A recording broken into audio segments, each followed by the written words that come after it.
नमस्कार विद्यार्थी मित्रांनो, एज्युमॉल या ऑनलाईन प्लॅटफॉर्मवर आपल्या सर्वांचं मनपूर्वक स्वागत. महाराष्ट्रामध्ये नुकत्याच आता काही दिवसापूर्वी जे सेट परीक्षेची नोटिफिकेशन आलेले आहे, त्या नोटिफिकेशनच्या माध्यमातून आपण आपल्या एज्युमॉल या ऑनलाईन प्लॅटफॉर्मच्या माध्यमातून पॉलिटिकल सायन्स हा जो विषय आहे, म्हणजे जेवढे विषय आहेत त्या विषयापैकी पॉलिटिकल सायन्स या विषयामध्ये ज्या विद्यार्थ्याचं मास्टर झालेले आहे त्या विद्यार्थ्यासाठी आपण एक बॅच चालू केलेली आहे, फास्ट ट्रॅक बॅच. 27 जुलैला पेपर आहे. त्या बॅचच्या संदर्भामध्ये आपण कोणकोणत्या मुद्द्यावर चर्चा करणार आहोत आणि त्या कोणकोणते त्या मुद्दे अंतर्भूत करणार आहे की जेणेकरून आपल्याला पॉलिटिकल सायन्स हा विषय पास होण्यासाठी अत्यंत सोपा जाऊ शकेल. याचं कारण असं, कारण पॉलिटिकल सायन्समध्ये सर्वाधिक जास्त मेरिट वाढण्याच्या विषयापैकी एक विषय मानला जातो ते पॉलिटिकल सायन्स. तर आपण सर्वांनी एक लक्षात घेतलं पाहिजे, कारण पॉलिटिकल सायन्स हा विषय वाटेल तेवढा सोपा नाही पास होण्यासाठी, कारण त्याचं मेरिट जे आहे ते इतर विषयापेक्षा तुलनेने जास्त राहणार आहे. त्यामुळे अभ्यासही तुम्हाला तसाच तंतोतंत करता आला पाहिजे आणि तोही मुद्देसूद. म्हणून पॉलिटिकल सायन्स हा विषय, राज्यशास्त्र या विषयामध्ये अभ्यास करताना फक्त राज्यघटना आहे का, तर नाही. त्या राज्यघटनेबरोबर पॉलिटिकल थिंकर आहेत. ओके, त्यामध्ये पॉलिटिकल थिंकर म्हणजे कुठले, त्यामध्ये वेस्टर्न म्हणजे पाश्चिमात्य पण आहेत आणि भारतीय पण आहेत. मग पाश्चिमात्यमधल्या कोणत्या सिलेबसवर आपल्याला रिलेटेडवर जास्त प्रश्न विचारले जातील, मग ते आपल्याला आले पाहिजे. समजा उदाहरणार्थ त्यांनी प्लेटो दिलं, ओके, अरिस्टॉटल दिलं, ओके, जॉन डेकार दिलं आणि त्यांना जोड्या लावायला सांगितलं, तुम्हाला एखाद्या बुक्सचे नावं किंवा त्यांची विचारसरणी सांगितलं, तर ते आपल्याला बरेच दिवसाचं आपली मास्टर झालेली असते, त्यामुळे आपल्याला त्याचा तंतोतंत अंदाज येत नाही. आता एकूण राहिलेत किती दिवस, फक्त 1 महिना राहिलेला आहे. तर त्याचा परफेक्ट अभ्यास आपण कसा केला पाहिजे की जेणेकरून पॉलिटिकल सायन्स या विषयामध्ये आपल्याला पास होता आलं पाहिजे. ओके, जर आपण त्यात पास झालो तर आजच्या मागच्या व्हिडिओमध्ये मी तुम्हाला सांगितलेलं आहे की पॉलिटिकल सायन्स असो किंवा कोणत्याही विषयात सेट जर तुम्ही पास झालात तर याचे फायदे कोणकोणते आहेत आणि तुम्हाला काय होता येतं हे पण तुम्हाला मी सांगितलेलं आहे. त्यामुळे आजच्या अगोदरचा यूट्यूब चॅनलवर आमच्या जो एज्युमॉल यूट्यूब चॅनल आहे त्यावर तुम्ही जाऊन एकदा तो व्हिडिओ पहा, तुम्हाला अंदाज कळेल. कारण सेट परीक्षा पास झाल्यानंतर तुम्हाला प्राध्यापक होण्याची मोठी संधी आहे, PhD करण्यासाठी मोठी संधी आहे, फेलोशिप भेटतो तुम्हाला चांगल्या रीतीनं, टीचिंग क्षेत्रामध्ये मोठं करिअर करता येतं. त्यामुळं याचा फायदा आपल्याला निश्चितपणाने येतो. म्हणून काय होतं की हा जो विषय, आता आपण या एकच विषयावर चर्चा करतो कारण तो पॉलिटिकल सायन्स. आता ही आपली फास्ट ट्रॅक बॅच आहे. आता ही जी बॅच आहे ना, ते आपल्या बॅचचं काही महत्त्वाचं वैशिष्ट्य आहे. या बॅचमध्ये आपण काय घेणार आहोत हे सर्वात महत्त्वाचं आहे. तर मग कसं होतं माहिती आहे का, आता आपलं डेली म्हणजे जवळपास 20-25 दिवसापेक्षा जास्त कालावधीची बॅच राहणार आहे. म्हणजे आपण लक्षात ठेवा, 27 जुलैला पेपर आहे आपला, लक्षात ठेवा. ओके, 27 जुलैला पेपर आहे. अजून ह्याला 1 महिन्याचा जवळपास कालावधी आहे. आता हे 27 जुलैच्या पेपरच्या दिवसापर्यंत आपल्याला काय करणार आहे आपण, तर आपण दररोज आपल्या बॅचच्या माध्यमातून काय करणार आहे की 2 तास किंवा त्यापेक्षाही जास्त असं आपण डेली लाईव्ह लेक्चर घेणार आहोत. आणि ते विथ लाईव्ह लेक्चर पण असेल आणि रेकॉर्डिंग पण असेल. म्हणजे तुम्हाला त्यावेळेस जर तुम्ही कुठं बिझी असाल तर त्यानंतर तुम्हाला रेकॉर्डिंग बॅचमध्ये पण ते तुम्हाला ॲपमधून तो पाहता येईल वगैरे.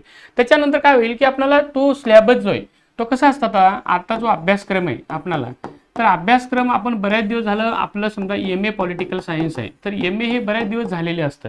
त्यामुळे बऱ्याच गोष्टीचे कंटेंट आहेत किंवा काही गोष्टीच्या संकल्पना आहेत ते तुम्ही गॅप पडल्यामुळे ते विसरून गेलेले असतं. त्यामुळे काय पेपरला विचारतं ते कळणार नाही आपल्याला. त्यामुळे आपण सिलेबस जो आहे तो पूर्णपणे सिलेबस काय करणार आहे, आपण पूर्णपणे तो कव्हर करण्याचा प्रयत्न या ठिकाणी आपण करणार आहोत. म्हणून हे लक्षात ठेवा, कारण हा जो सिलेबस आहे जर पूर्णपणे कंप्लीट झाला, महत्त्वाचं, कारण तसं वर्ष पण पुरत नाही सिलेबसला, पण आपण इम्पॉर्टंट जे पेपरला PYQ येत असेल किंवा ह्या चॅप्टरवर सतत प्रश्न विचारला जात असेल तर त्यावर आपण चर्चा करण्यासाठी वगैरे किंवा त्यावर आपण डिस्कशन 2 तासामध्ये आपण तो अभ्यास पूर्णपणे कव्हर करून घेतोय. ओके, त्यानंतर पुन्हा तुम्हाला जर PDF स्वरूपात ओके ह्याचे नोट्स असतील, ओके, तर ते सुद्धा नोट्स तुम्हाला निश्चितपणे पुरवल्या जातील. आणि त्याबरोबर ती तुम्हाला रिव्हिजन करता येईल. त्याच्यानंतर पुढे काय होणार आहे, तर त्यानंतर तुम्हाला संभाव्य प्रश्नपत्रिका आहे. समजा संभाव्य प्रश्न असतील, ओके, तर संभाव्य प्रश्नसंच किंवा सराव टेस्ट सिरीज हे सर्व पद्धतीचं आपल्याला त्यामध्ये बरोबर देणार आहे. समजा 2 तासाचं लेक्चर झालं की तुम्हाला लगेच एक टेस्ट सिरीज वगैरे किंवा संभाव्य प्रश्नपत्रिका ते आम्ही तुम्हाला या माध्यमातून ते काय होणार आहे देणार आहे. आणि सर्व सिलेबस हे एक्झाम ओरिएंटेडच फक्त तुम्हाला काय होणार आहे ते मिळणार आहे. सिलेबस सोडून तुम्हाला अजिबात एक्स्ट्रा कुठल्याही पद्धतीचं लेक्चर वगैरे किंवा कोणतेही कंटेंट आपल्याला त्यामध्ये काय होतं घेतला जाणार नाही. त्यामुळे आपल्याला सिलेबस ओरिएंटेड असल्यामुळे कसं होतं, आपला अभ्यासक्रम कंप्लीट करून घेणं हे लक्षात. आता 27 तारखेला जर पेपर असला आपला तर कमीत कमी 20 जुलैपर्यंत, आता लक्षात ठेवा आज 19 तारीख आहे ह्या व्हिडिओच्या बरोबर, आज 19 तारीख आहे, तर 1 महिना आपल्याला 20 जुलैपर्यंत भेटणार आहे. तर मी उद्या पेपर आहे तोपर्यंत तुम्हाला पेपर कसा सोडवायचा तो पण सांगू शकतो आणि सांगणार आहे. त्यामुळं तुम्हाला हा सिलेबस. आणि आता महत्त्वाचं काय होतं माहिती आहे का, की यामध्ये स्पर्धा परीक्षा करणारे अनेक विद्यार्थी असतात. त्यांना वाटतं काय की पॉलिटिकल सायन्स हा विषय, भारतीय राज्यघटना म्हणजे पॉलिटिकल सायन्स विषय हा सेटचा असेल का? तर मित्रांनो, हा विषय तसा नाही आहे. कारण ह्याच्यामध्ये बऱ्याच सिलेबस, तुम्हाला मी सिलेबस पण सांगणार आहे. कारण याच्यामध्ये काही कन्सेप्ट आहेत ते तुम्हाला बऱ्याच प्रॉब्लेम हा MPSC करणाऱ्या किंवा स्पर्धा परीक्षा करणाऱ्या विद्यार्थ्याला ते माहिती नसतं. आपल्याला एक आविर्भावामध्ये आपण जातो की पॉलिटिकल सायन्स हा विषय MPSC करणाऱ्या विद्यार्थ्यांना खूप सोपा जातो, पण तसा नसतो. कारण काय होतं, त्यामध्ये काही भारतीय आणि पाश्चिमात्य राजकीय विचार आहेत आणि त्यांचे काही सिद्धांत आहेत. आता ते सिद्धांत कसे असतात, कोणते तर्क विचार आहेत त्याच्यामध्ये, त्यांची विचारसरणी कुठली, त्यांनी कोणतं बुक्स लिहिलं, अशी यादी असतात. आता MPSC मध्ये हे असतात का? तर नसतात. ज्या विद्यार्थ्याचा UPSCला ऑप्शनल पॉलिटिकल सायन्स हा विषय आहे त्या विद्यार्थ्याला कदाचित ते सोपं जाऊ शकते, कारण त्या सिलेबस तो रिलेटेड वगैरे असतं. पण मी असं म्हणत नाही की जेणेकरून तुम्हाला ते खूप अवघड जाईल. पण आपण या सर्व गोष्टीची संकल्पना, सर्व गोष्टी आपण यामध्ये करून घेणार आहोत. आता जी आपली जी बॅच आहे ना, ती कधी चालू होणार आहे, तर 25 जूनला रोज डेली लाईव्ह लेक्चर आणि रेकॉर्डिंग बॅच वगैरे ते आपण चालू करतोय. ओके. आणि ती फीज तुम्हाला त्यामध्ये दिलेली आहे. आपला हे ॲप आहे, ओके, एज्युमॉल ॲप. यावर तुम्ही तो डाउनलोड करून घेऊ शकता आणि याच्याबद्दल डिटेल माहिती आहे. अजून कुठल्या शंका वगैरे आल्या तर आमचा मोबाईल नंबर खाली दिलेला आहे, त्यावर तुम्ही संपर्क साधू शकता. ओके. आता ही जी आणि प्रवेश खूप, कारण आपण लिमिटेड मुलांसाठी आपण जास्त वेळ देता येते, त्यांना फोनवर आपण जास्त काही गोष्टी सांगता येतं, म्हणून ही बॅच आपण लॉन्च केलेली आहे. कारण पॉलिटिकल सायन्स विषयामध्ये तुम्हाला मी आधी सांगितलं, कारण जो मेरिट आहे ना, तुम्ही मागच्या वर्षीचं मेरिट काढून बघा 2-3 वर्षाचं, सर्वात जास्त मेरिट हे कशाचं माहिती आहे का? पॉल सायन्स म्हणजे पॉलिटिकल सायन्स या विषयाचं लागलेलं आहे. त्यामुळे तुम्हाला अभ्यासही तसाच करावा लागणार आहे. इतर विषयाचं मेरिट कमी लागतं, या विषयाचं मेरिट जास्त लागतं. त्यामुळे मग असं होऊ नये की माझं 1 मार्कानं गेलं, 2 मार्कानं राहून गेलं, त्यामुळे मी पास नाही झालो, हे असं न करता. कारण कसं होतं माहिती आहे का मित्रांनो, तुमचे स्टार हे कधी चमकू शकतात.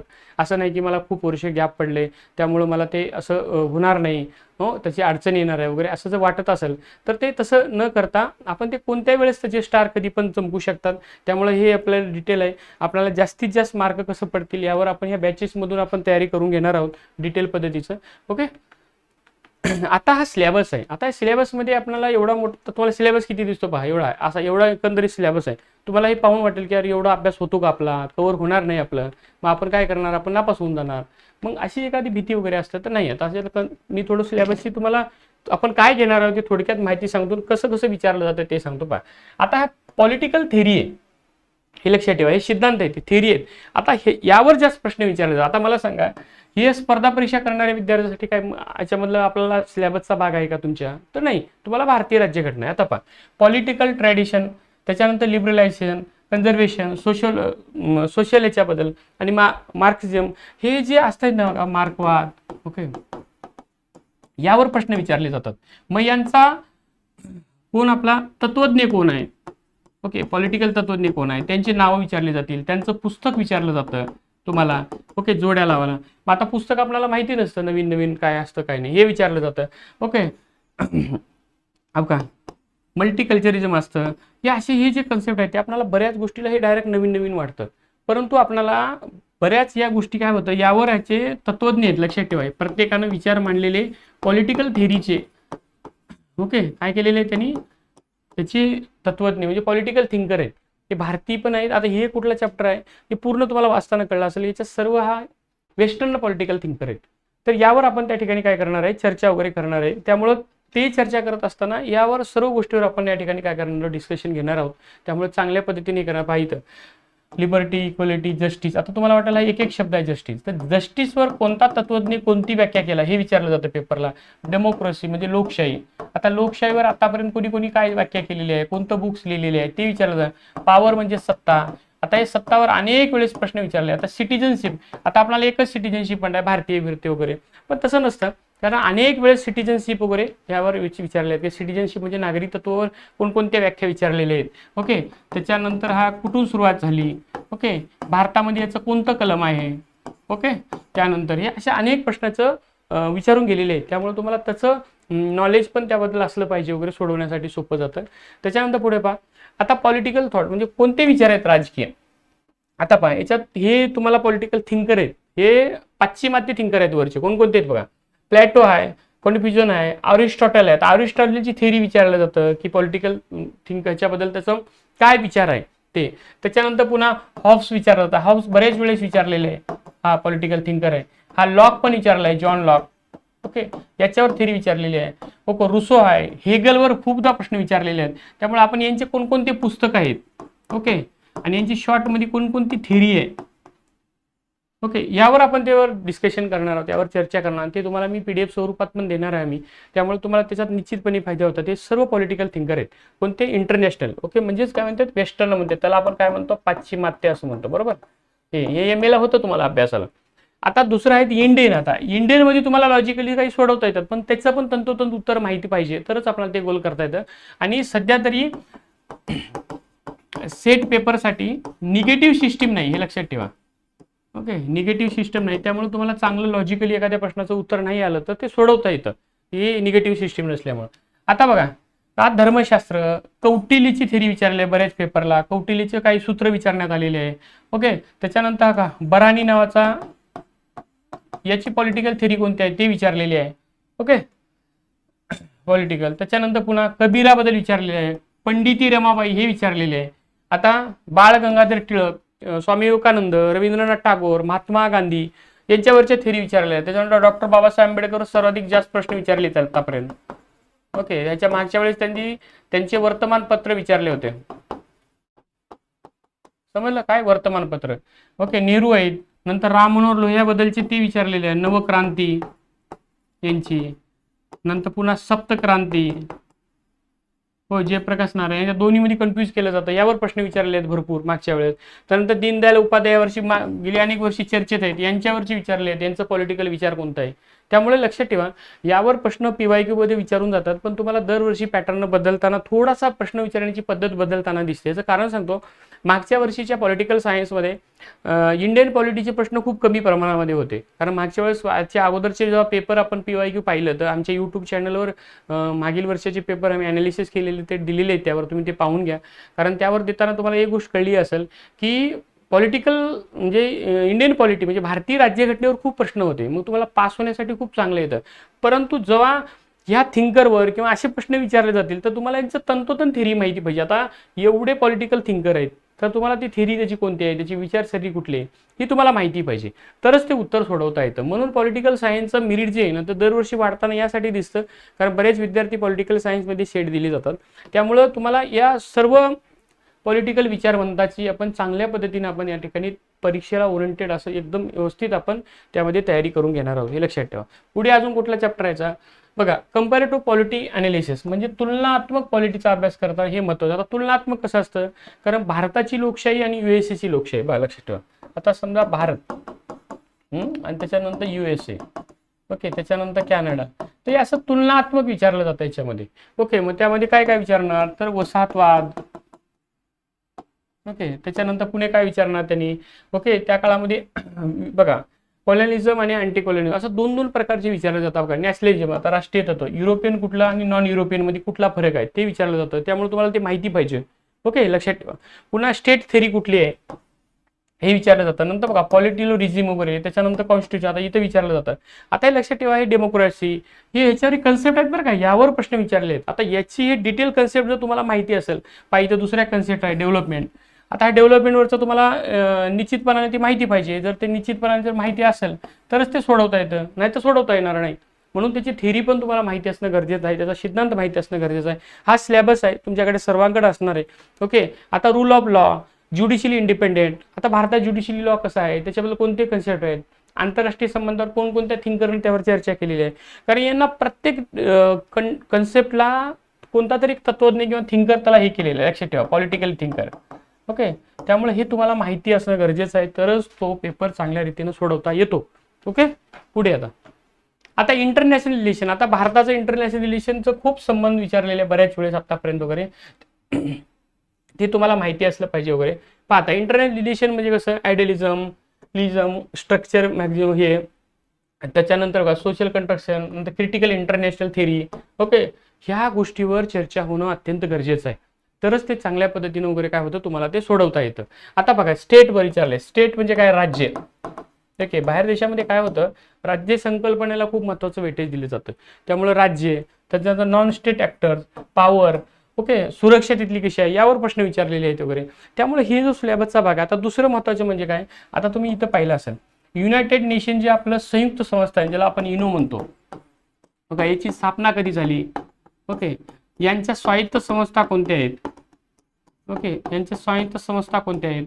ओके, यांची स्थापना कधी झाली, यांची डेट विचारली आहे. आता उदाहरणार्थ कुठलं बघा तुम्हाला ते सांगतो. बघा WTO, G20. आता समजा आता G20 आहे, आता ते काय विचारणार G20ला. आता G20ला त्याचं मुख्यालयच नाही G20चं, हे लक्षात ठेवा. आता दुसरं, ब्रिक्स मध्ये नवीन कंट्री कोणकोणत्या तयार झालेल्या आहेत. ब्रिक्स मध्ये खालीलपैकी कोणता देश नाही तो विचारला जाईल. त्याच्यानंतर पुन्हा आता नॉर्थ साऊथ डायलॉग हे पण खूप फेमस आहे वगैरे. त्याच्यानंतर बघा आशियन वगैरे, आशियन मध्ये कोणता देश नाही. आता आफ्रिकन युनियन यावर्षी चर्चेत आहे, तो आहे. शंघाई कॉर्पोरेशनचा भारत देश आहे का, मेंबर आहे का, किंवा नवीन कोणी ॲडिशन झाले का. युरोपियन युनियन मध्ये कोण देश आहेत, त्यांची स्थापना कधी झाली, किंवा जोड्या लावा, किंवा त्यांचं मुख्यालय कुठं आहे हे तुम्हाला जोड्या लावायला विचारलं जातं. कळलं तुम्हाला.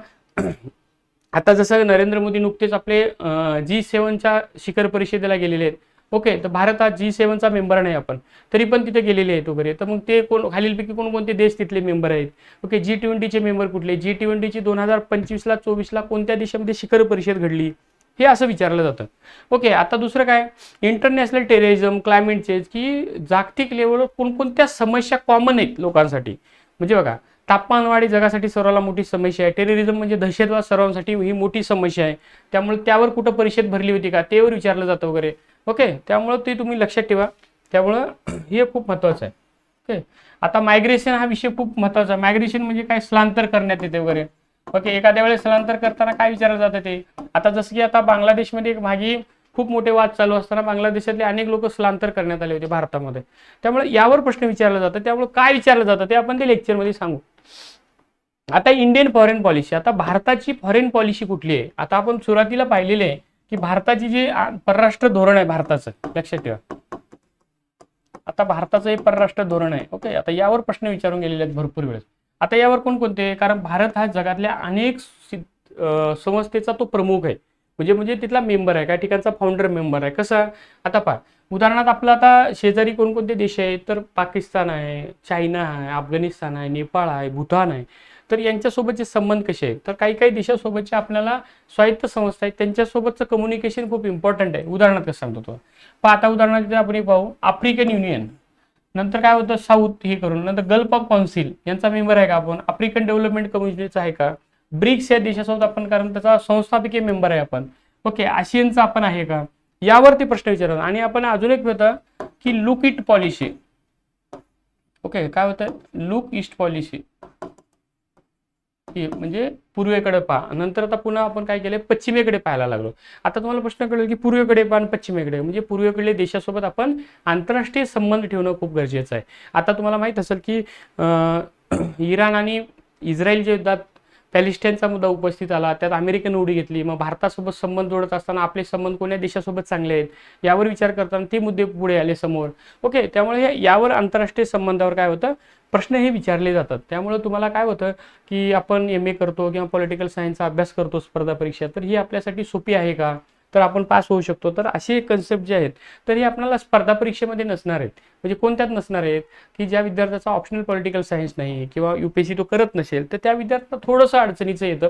म्हणून आपण या फास्ट ट्रॅक बॅचमधून ही सर्व डिटेल कन्सेप्ट वगैरे आपण काय करणार आहोत, घेणार आहोत, हे लक्षात ठेवा. पुढे आता 7वा number, political institute of India. आता भारतातले पॉलिटिकली कोणकोणत्या गोष्टी आहेत ते खूप महत्त्वाचं आहे. आता यावर प्रश्न विचारला जाता वगैरे. हे आहे इंडियन पॉलिटीचा भाग, हे लक्षात ठेवा. म्हणजे भारतीय राज्यघटना आहे.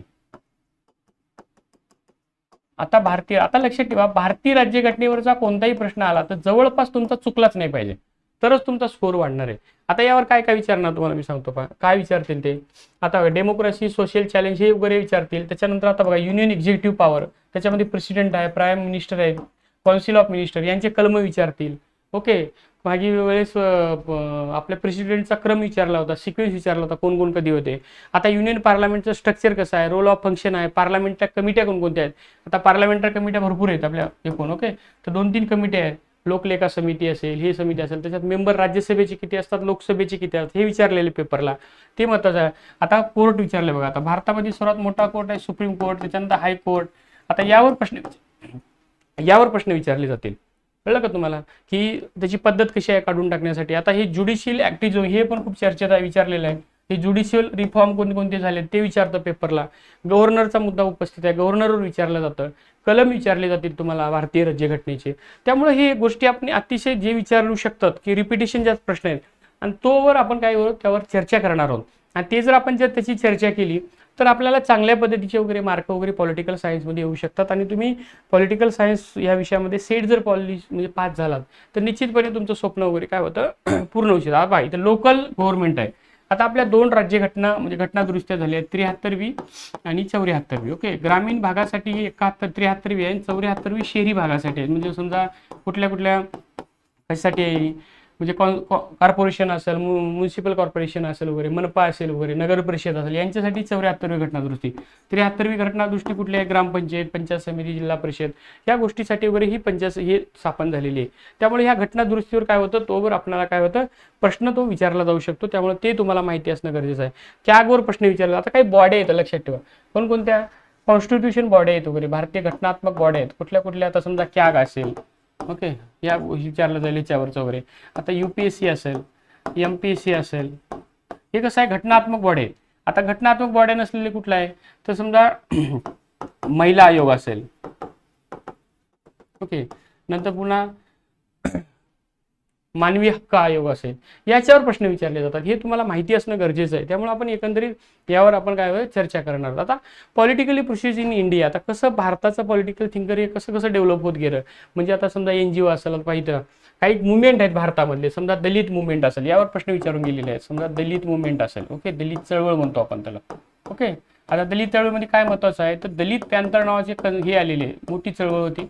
आणि दलित संघटना खूप मोठी होती नावाजलेली. म्हणजे आपण जे नामदेव ढसाळ वगैरे म्हणतो, राजा ढाले, नामदेव ढसाळ, यांची ही संघटना होती. कोणती, दलित मुवमेंट म्हणतो. आता जसं ट्रायबल मुवमेंट पण आहे, ओके, फार्मर मुवमेंट भारतामध्ये कोण महाराष्ट्रात घडून गेले, भारतात घडून गेल्या, ते तुम्हाला जोडायला वाला प्रश्न काय करतील ते विचारले जाऊ शकतात. त्यामुळे हे पण तुम्हाला माहिती असलं पाहिजे. आता सिव्हिल सोसायटी ग्रुप वगैरे असतं की जे नॉन पॉलिटिकली असतं, ओके, पण ते ऍक्टिव्ह वगैरे असतं. समजा आता भ्रष्टाचार मुक्त भारत होण्यासाठी काही संघटना असतात, जसं अण्णा हजारेंची आहे, ती पॉलिटिकल विंगला अटॅच नाही वगैरे, ओके, अशा काही संघटना वगैरे असतात. तर ते सुद्धा त्यामध्ये येऊ शकतात आणि त्यावरही प्रश्न ते काय करतात विचारू जाऊ शकतात वगैरे. आता जेंडर इक्वलिटी पॉलिटिकली आहे का, त्यावर काही कन्सेप्ट आहेत का, ते विचारले जातात वगैरे. त्यामुळे ह्या गोष्टी तुम्हाला माहिती असणं किंवा त्यावर काय विचारले जातात, त्यामुळे आपण त्यावर डिटेल पद्धतीचा आपण या ठिकाणी काय करणार आहोत घेणार आहोत, जेणेकरून पॉलिटिकल सायन्स हा विषय तुम्हाला अतिशय सोपा जाऊ शकतो वगैरे. आता हे असं पाहिल्यानंतर तुम्हाला बऱ्याच जणांना प्रश्न विचारते की आपण इंडियन पॉलिटी आपण सोडू शकतो, परंतु असा जर प्रश्न आला तर आपल्याला ते अडचणीचे ठरवून जाणार आहे. जसं सांगतो तुम्हाला, आता सोशल मुवमेंटमध्ये दलित, ट्रायबल, वुमेन, फार्मर आणि लेबर यावर जर त्यांनी काही विचारले, कोणत्या चळवळी, कोणत्या संघटना, त्यांचा संस्थापकीय अध्यक्ष कोण, समजा उदाहरणार्थ दलित पॅंथर नावाची संघटना आहे, ती भारतापैकी खालीलपैकी कोणत्या राज्यामध्ये सुरू करण्यात आली, तर ते महाराष्ट्र राज्य आहे. ओके, त्याचा संस्थापकीय अध्यक्ष कोण कोण होते, ओके, दलित पॅंथरचा उद्देश काय होता, ओके, आदिवासी एखादी चळवळ वगैरे असेल वगैरे, तर आदिवासी चळवळीबद्दल काय होतं. तर अशा आता मागच्या वेळेस एक प्रश्न विचारला होता, हे झालं की आता मेंढालेखा नावाची एक संकल्पना आहे, जे गडचिरोली जिल्ह्यामध्ये होतं, आदिवासी लोकांनी सुरू केलेलं आहे वगैरे. तर अशावर अनेक प्रश्न विचारले जातात. त्यामुळे आपण याच्यावर डिटेल्स वगैरे चांगल्या पद्धतीचे आपण या ठिकाणी लेक्चरमध्ये फास्ट ट्रॅक बॅचला आपण या ठिकाणी काय करणार आहोत चर्चा करणार आहोत. ओके, आता पुढे 9 पब्लिक ॲडमिनिस्ट्रेटिव्ह. आता लोकप्रशासन लक्षात ठेवा, हा लोकप्रशासन.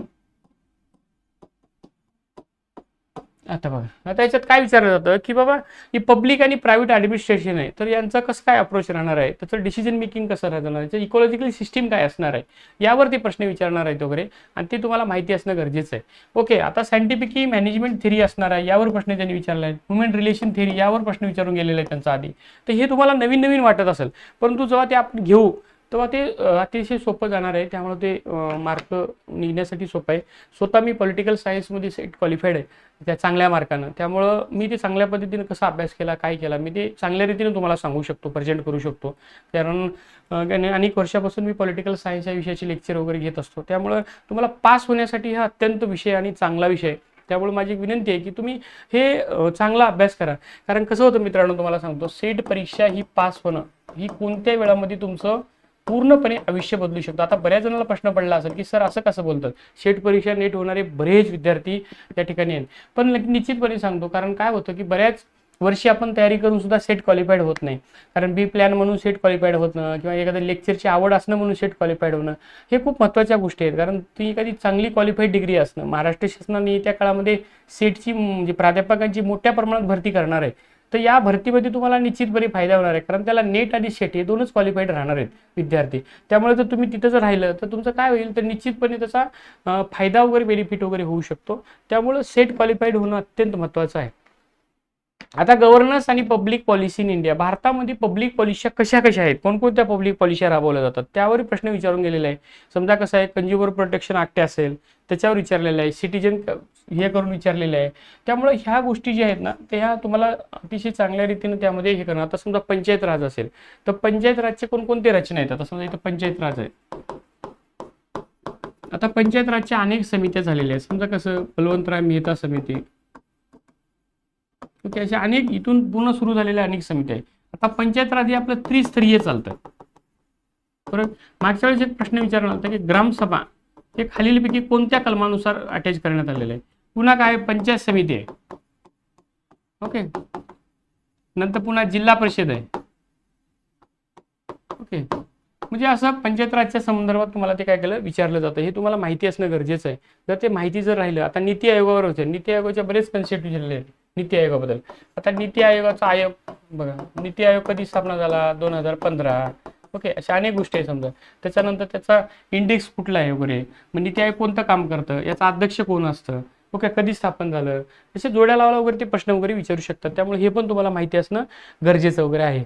आणि त्याच्यानंतर आपला मनरेगाची स्कीम असेल, ड्रिंकिंग वॉटर असेल, फूड सेफ्टीबद्दल सिक्युरिटीबद्दल कुठली योजना वगैरे आली का सध्या, हां. आणि माणसाला प्रत्येकाला पिण्याचं पाणी कधीपर्यंत भारताला नळाला हे करणार, जसं आपली योजना आहे हर घर हल जल वगैरे योजना वगैरे, बरोबर. त्यामुळे 55 लिटर पाणी आपण प्रत्येक घरोघरी देणार आहोत. त्यामुळं अशा अनेक प्रश्नांची उत्तरं किंवा ह्या गोष्टी हे पेपरला विचारू जाऊ शकतात. तुम्ही असं म्हणू नका की पॉलिटिकल सायन्सचा विषय खूप सोपा आहे आणि भारतीय राज्यघटना वाचलं की आपण पास होऊ शकतो, तर असं होत नाही.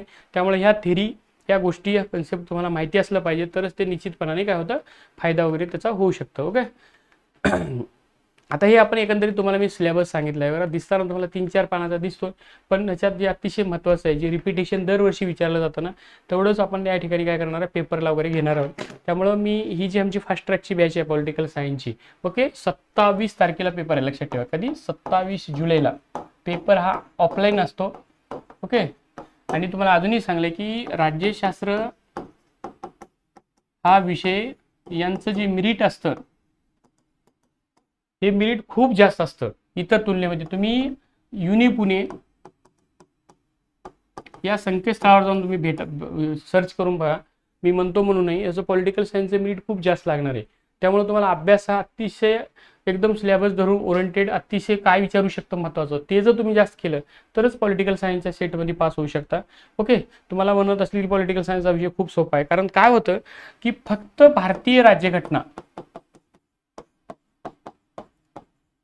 हा जर समजा चॅप्टर राहिला असला तर तुम्हाला ते कदाचित सोपं गेलं असतं. पण तसं आहे का? तसं नाही. कारण पाश्चिमात्य विचारवंत आहेत एक, आणि त्याच्यानंतर भारतीय विचारवंत आहेत, ओके. भारतीय विचारवंत आहेत. आता या दोन्हीची तुलना करून प्रश्न विचारले जातील.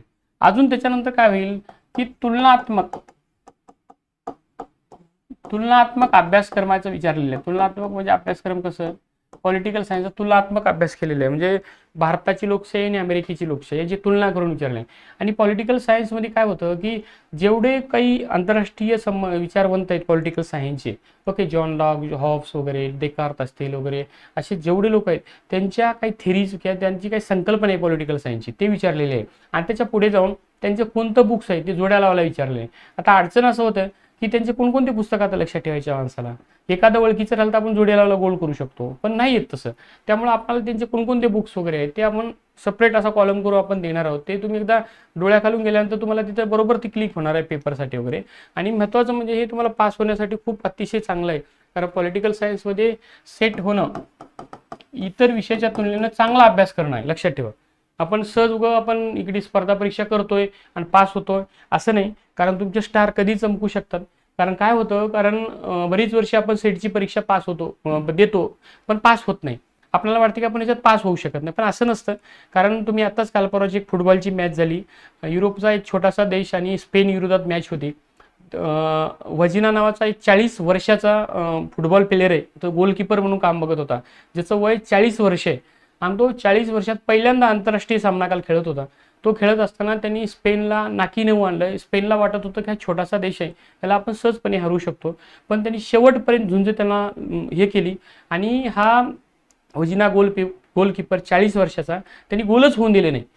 त्यामुळं आणि त्याच्यानंतर काल त्याचे इंस्टाग्रामवर सोशल मीडियाला मोजके जे फॉलोअर होते ते एका रात्रीतून मिलियनमध्ये फॉलोअर झाले आणि वय वर्ष 40. त्यामुळं तुमचा एक रिझल्ट, तुमचा एक पॉझिटिव्ह गोष्ट तुमचं अख्खं आयुष्य बदलू शकतं. त्यामुळं माझं एज खूप वाढलेलं आहे की मला आतापर्यंत यश मिळालं नाही, माझा अपयशाचा काळ चालू आहे, त्यामुळे माझं कधी स्टार चमकतील असं न करता कालच्या त्या फुटबॉल मॅचहून तुम्हाला एक कळलं असेल, ज्याचं वय वर्ष 40 वर्ष आहे, आज जगाच्या सर्व फुटबॉल प्लेयरनं, जगातल्या सर्व फुटबॉल चाहत्यानं त्याला डोक्यावर घेऊन काल नाचण्यात आलं होतं. त्यामुळं ज्याचे फॉलोअर अतिशय बोटावर मोजण्याइतकं होते, त्याचे मिलियनमध्ये फॉलोअर झाले. त्यामुळं कधीही कोणता एक रिझल्ट तुमचं अख्खं आयुष्य बदलू शकतो. त्यामुळं असाच एक निकाल तुमचं एखाद्या वेळेस आयुष्य बदलू शकतं. त्यामुळं त्या पॉझिटिव्ह वेसाठी तुम्ही अभ्यास करा. त्यामुळं तुमच्यात असलेली ती मरगळ थोडीशी बाजूला करा आणि 1 महिना प्रामाणिकपणे अभ्यास करा. पॉलिटिकल सायन्समध्ये सेट होणं परीक्षा अतिशय चांगलं आहे.